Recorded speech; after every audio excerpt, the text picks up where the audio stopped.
All right, let's talk about Wirecard. Imagine a tech giant, the absolute pride of a nation, hailed as the future of finance. Now, what if I told you it was all a lie?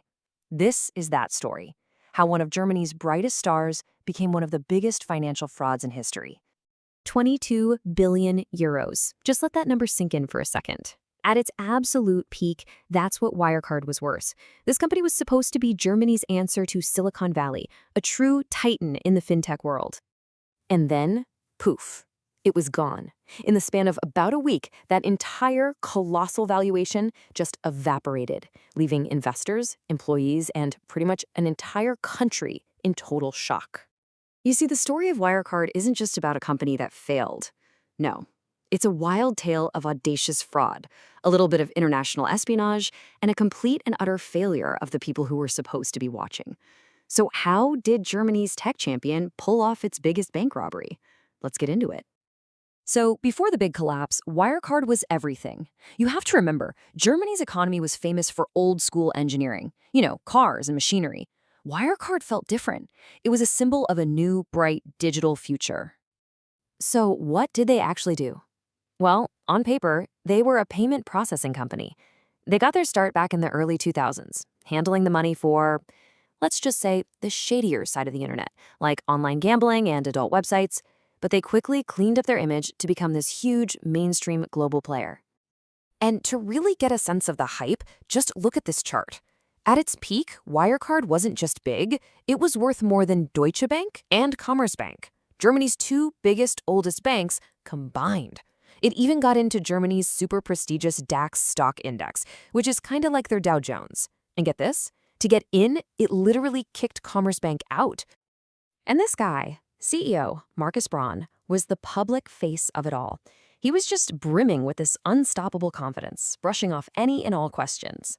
And Wall Street? They loved it. The stock price was up something like 40,000% over 15 years. But behind all that swagger, the whole thing was a house of cards. So what was this house of cards actually built on? Well, it was built on a foundation of pure fiction. And at the center of it all was nearly $2 billion that just wasn't real. And that's the big question, right? How did they pull this off for so long? It stumped auditors and regulators for years. But the actual trick was, believe it or not, kind of simple. Audacious, but simple. Okay, here's the playbook for the fraud. Step 1. Wirecard claimed it was making huge profits from these third-party partners out in Asia. This was a clever move because Wirecard didn't have licenses to operate there directly, so it made the business way harder to check up on. Steps 2 and 3 were just straight-up forgery, creating fake paperwork, and, this is the kicker, forged bank statements to prove that almost $2 billion in cash was sitting in accounts in the Philippines. And the final, most unbelievable step, for years, one of the biggest auditing firms in the world, Ernst & Young, just signed off on it. They gave it their stamp of approval. And here's the bottom line. If you stripped away all that fake business, all those made-up profits, Wirecard wasn't a booming tech giant. It wasn't even profitable. It was a company that was losing money big time. The whole thing was just a smokescreen.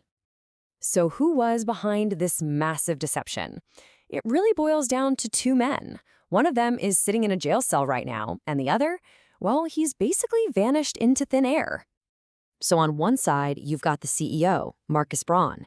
He was the public face, the biggest investor, and he went from billionaire to prisoner. But then you have the COO, Jan Marsalek. This guy was the operator in the shadows, with these crazy alleged ties to secret services. Today, he's one of Interpol's most wanted fugitives.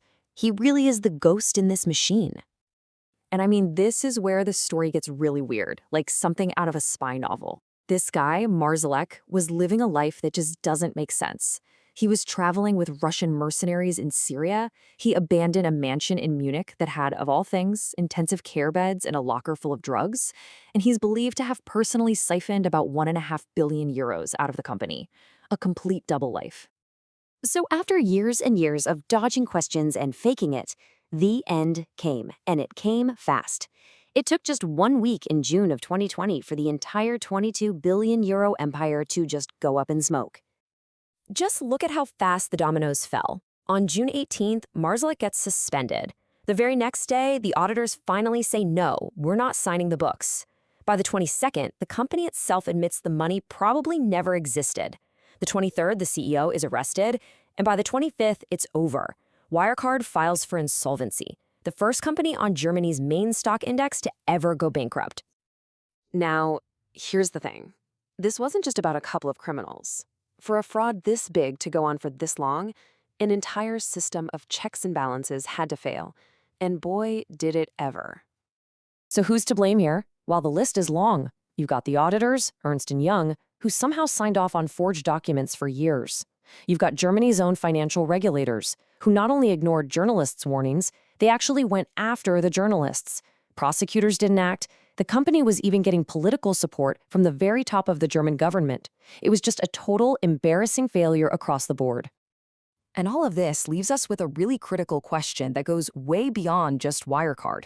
When a scandal of this size can happen at a top company, and a country like Germany, with one of the world's biggest accounting firms giving it the all clear, it makes you wonder, who is actually watching the watchdogs?